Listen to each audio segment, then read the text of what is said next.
Hey guys. So I'm finally, I think, getting this tripod thing figured out. I didn't realize it expands in all different directions. The legs expand, the body of it expands. It's pretty cool. My husband got it for me when I started my Sonogen's business. And I really hadn't done a lot with it just because I was in school and then I started a new job and, was kind of focused on that. So now I use it to be here with you guys, which is super exciting. So again, I am here going over my lifestyle change journey, which occurred a few months after I had my gastric band to sleeve conversion. I am just about 5 months out, down 50 pounds. I didn't weigh myself today. I don't weigh myself every day because I try not to obsess over the scale, because even when the scale doesn't change, my body is still changing. I'm losing inches.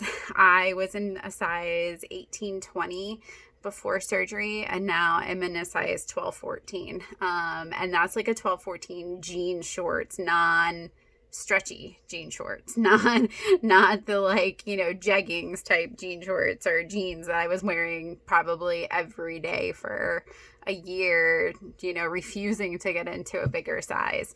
So anyway, again, that's where I'm at right now. I am excited to get into increasing my activity in the next 4 weeks or so, because my calorie intake will hopefully be able to handle some more strenuous exercise. So I'm really excited about that because I do miss training. I love personal training at our local gym.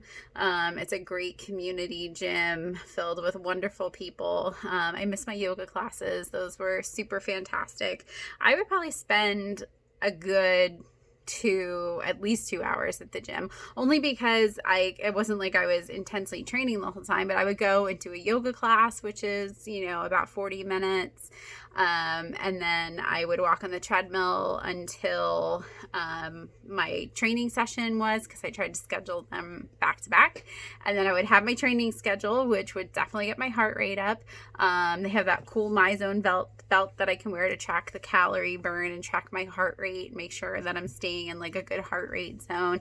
And all in all, most days I would burn probably 500-600 calories. Now the problem, I think I might have addressed this before, is after you have gastric surgery, whether it's the band, the bypass, duodenal switch, whatever, you're so restricted with your calories for a pretty long time that you can't really make up for that calorie deficit enough after surgery that you're not, gonna pass out or something after doing a strenuous exercise. So I'm getting to the point where I can do that. I still suck at water, though. I need to get my water better, and I'm so bad at it, and I know I'm bad at it, and I don't know why I can't get better with it. I don't mind water. I like water. I like plain water.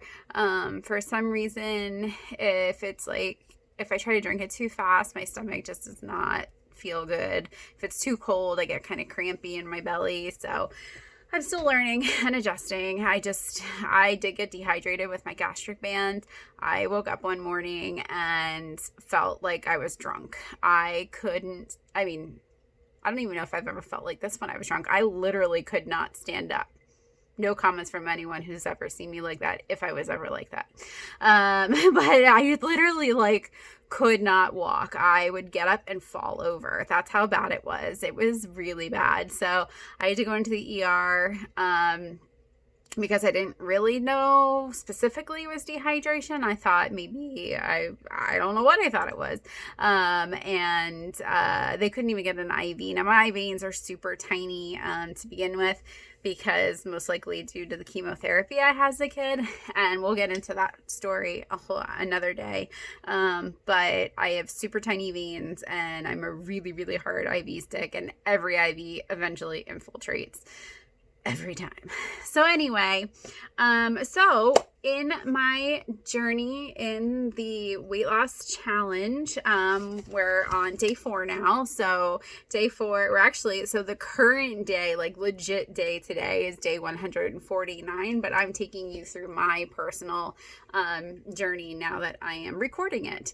So on day 4, there was a big focus on goal setting. So what did I want to do to change the rest of my life, and what work could I put into changing the rest of my life? And there was these questions put forth of why not me? Why can't I reach for the stars and grab them and make them mine?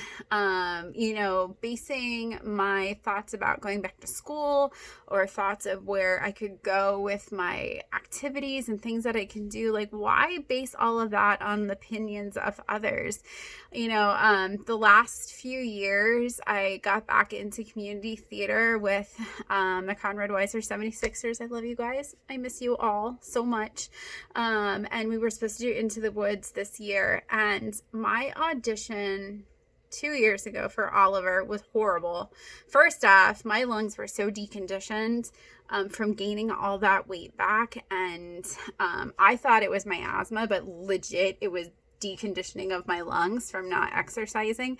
I couldn't sing. I could barely get the notes out. I couldn't breathe. It was terrible. And so I improved that this year after seeing the most amazing pulmonology group ever. I love you guys. And so my audition was much better than it was before. But then I realized too, part of my problem is that I have no self-confidence. I am afraid to get up there thinking, well, originally the first audition thinking I was going to be judged because I'm a bigger girl. And, what part could a bigger girl fit into? I ended up being Sexy Sally. So, hey. But anyway, that really got in my way. It got in my way of doing the best that I could do and being the best that I could be. And it took a lot of reflection to realize that. Now I'm really good friends with that whole group of amazing people. It's so much more encouraging, relaxing to go to the audition knowing that they are not judging you as a person because they love you and you love them, and that you're going to do the best that you can when you get there. But this day I really started thinking about going back to school. I was like, why not? Why not me, and why not now? I don't know specifically what I'm going to do with my doctorate. I am going to teach. I was already, speaking to the dean of the Harrisburg campus for Widener University to possibly teach in their master's program. And then I work for a company where you're an independent contractor to travel around the United States and lecture. I've lectured in a few different states. Farthest away for me was Mississippi. But I'm like, that is only going to make me stronger. It's going to make me a stronger clinician in the fact that I am going to have deeper understanding of the processes that go on in the background, to help us practice as best we can every day. Because in medicine, how we practice and the quality outcomes that we get is what matters more than anything. Patient safety is the biggest concern of mine every single day, because keeping my patients safe is the best way we're going to get them better and get them home from the ICU setting. So anyway, I was like, okay, well, what am I going to do with it if I go back? And those were my thoughts. And he said something that really resonated with me. Now, Jake is going into his senior year, and for years he has teased me that when he graduates high school, I will be 40 years old. So I will be turning 40 in January, and he reminds me of that all the time. But what Dr. V said that day was, today, this day is the youngest you will ever be for the rest of your life. Tomorrow is another day, yes, and another day to do great things, but it is another day older. Today is your youngest day. So in my gratitude journal, which I don't really share with anyone, I really reflected upon those 4 questions that Jim Rohn, if you look up his videos on YouTube, they're amazing. There are questions to ponder that Dr. V had us focus on, and it started as why and why not, and then it falls into why not me and why not now are the 4 questions to ponder in your life. And I said there were so many reasons why. I think a lot of it is taking time for granted. If I continued down the same path I was going with my weight, I was already having pain in my legs, pain in my feet, plantar fasciitis from being on my feet all day. I know I've talked about my butt being weak because my butt is weak, and that's why I have hip pain.